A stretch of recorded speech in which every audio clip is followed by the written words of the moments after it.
Hi guys, तर मला एक सांगायचं होतं. माझ्या ना ह्या डोळ्याला इन्स्पेक्शन झाले. कशाचं झालं काही समजलंच नाही मला. 2 दिवस झालं दुखतोय, लाल झालेलं भरपूर. तर मी आज जाऊन आले हॉस्पिटलमध्ये. तर ड्रॉप्स दिलेत त्यांनी 2 प्रकारचे. बघू काय होते. झोपलेली मी इथं. आभाळ भरपूर आले, पाऊस येईल असं वाटते मला. मग म्हणून मी आले इकडं शेतामध्ये. आमच्या गाई बांधलेत ना इकडं, तर घेऊन जायला आली मी इकडं. पाऊस आल्यानंतर हे तळ आहे ना, तळ्यामध्ये मग माझ्या गाई भिजतील ना. हे बघा, दिसतात की 3 गाई आहेत माझ्या, 3 इथंच बांधलेत.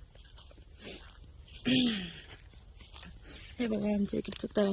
इथं मध्ये पाणी आहे थोडं.